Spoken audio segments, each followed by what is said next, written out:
Southeast Radio's Business Matters with Karl Fitzpatrick. Southeast Radio. Sir Richard Branson! Richard Branson is one of the most fun-loving and adventurous billionaires in the world. He's conquered our skies, blasted off into space. The entrepreneur's entrepreneur, the marketer's marketer. If we'd stayed still and only focused on one business, we wouldn't have a business today. We're still going strong 55 years later. If you get the little details right, it makes for an exceptional company over an average company. The best always succeeds. Now, this is not an April Fool's joke. Next Saturday morning, we have a very special guest here on Business Matters when the iconic Sir Richard Branson joins us on the programme, and it promises to be an unmissable interview. Now, let's meet our first guest. Employee well-being has never enjoyed a higher place on the corporate agenda, and John Ryan, the global CEO of Healthy Place to Work, is putting it on the agendas all over the world. John, start by telling us about the origins of Healthy Place to Work. Morning, Karl. Sure, yeah. Well, I spent 10 years of my life as CEO of a Great Place to Work, which people might know. It's a global organisation that certifies organisations around the world as being a great place to work, which is based on the level of trust that exists between the employees and the owners and the leaders of the organisation. And that was 10 years of my life. But during that period of time, I was in the United States, and I was at a presentation by a guy called Jeffrey Pfeffer from Stanford University, and he put up a slide and it said, "Workplaces are killing people, and worse, nobody cares." So I knew what Great Place to Work did in the whole world of trust and shining a light on the organizations who were doing great things. But what I wanted to know was there something similar, a global brand, global model, global methodology that people could certify against in the whole area of health in terms of healthy workplaces? And what I discovered was while there was lots of things going on around the world, nobody had created a global brand, model, methodology that people could certify against. And we decided to do that in Ireland. So how did you go about doing it? Well, so the first thing, it's a long process because it took over 2.5 years to build a model and a methodology. We analysed every other model that was out there, and we were very taken by one person's work, a guy called Aaron Antonovsky, who actually has passed, but at the time he did a longitudinal study of women who were in concentration camps during the war. And he found that there was about 33% of them who were able to live fairly normal lives. And what he wanted to find out was what made them so resilient in the face of such horrors. And what he found was that the world basically looked at health as the absence of illness. So if you're not sick, you're healthy. And he said that's a very pathogenic way of looking at health, which means you have to try and avoid illness and disease, and you have to try and reduce risk factors. So it's kind of everything about what you don't want. But what he noticed about these women was they had what he called a salutogenic approach to health, which is they focused on what are the things that make you as an individual really, really healthy. And you become stronger in those areas. So stronger physically, mentally, socially, emotionally, and spiritually. And we were very taken with that model. And that's why we built that into the model that we actually developed, which looks at 4 key pillars. So purpose and meaning is one, mental resilience is the second, connections is the third, and the final area is physical health. And how do you go about doing that? It's very simple. We've built the model and the methodology, which is a 66-statement survey. There's 12 demographics on that. So we have a lot of information, and there's open-ended statements which also give people a chance to say exactly what it's like in their workplace. And people write essays because they have an opportunity to say what they think. And this all then acts as an opportunity for us to go back to the organization and bring them onto our tech platform and show them what they're good at, but then focus on the areas where they could get better. And this is about building a sustainable workforce that can actually deliver really good performance, because at the end of the day, that's what this is about. It's not about sort of trying to say that work should be a holiday camp. Far from that. Work is a stressful thing. Most of us find it quite stressful. But the question is, if you're healthy, you're actually able to manage more health, and it has a less of a negative impact on you.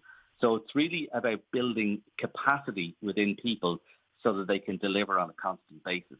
So, John, talk to us about the tools and techniques that organisations can implement to both monitor and improve the health performance of their staff. Well, the key thing, what we find is there's a lot of organizations out there who are kind of spending money in this space, but it's a bit haphazard. It's kind of tick box. It's a bit superficial. It kind of is, event-based, and it's whatever is happening, an international day of X, Y, or Z, they'll sort of do something. And we turn around and say, so why are you doing those things? Why are you spending your money on maybe a mental health lecture or the like? And they're kind of going, well, sure, it's good to do this, isn't it? And I suppose the organizations who are getting this right don't take that random approach. What they actually do is they listen to their people and they understand what are the biggest issues that are affecting their people right now. So, for example, financial well-being is huge at the moment. I was talking to the CEO of DHL Express in Europe, and he said for them, one of the biggest things that make a difference to their people, because they're on low pay, is actually the organization providing a hot meal for their families every single day. So, I mean, sometimes this is down to really fundamental things that are, baseline things, but they make a huge difference to people. So there's no point in giving me a lecture on something like yoga or something like that when my family is actually starving for a hot meal. So it's about figuring out what's going on in the lives of my people.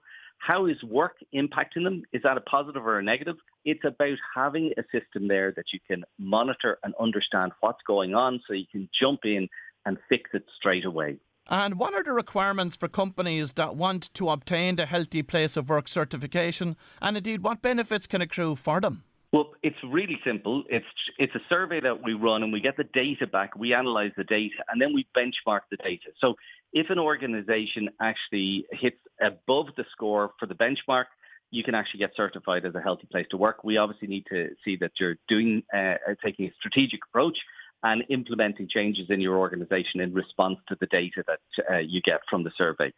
And organizations tell us they come into the process, some of them are actually saying, we want to get the brand so we can put it on our website and all over so we can attract and retain people. And really what we actually find is they turn around and say, actually, something, the most important thing to us is actually the data and the insight so that we can actually fix the things that are wrong in our workplace that are affecting negatively the health of people. And this actually makes a huge difference. And John, can you provide us with some case study examples to illustrate the companies that you have worked with to date?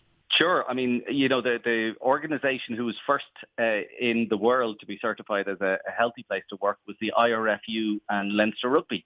And it's really interesting. Everybody thinks it's because they're very, very fit and all that, but their data around the alignment to the organisation and the purpose and passion they had for the organisation was absolutely fantastic. We've just actually certified an organisation for the 5th year in a row. That's the first organisation to reach that was BT Ireland.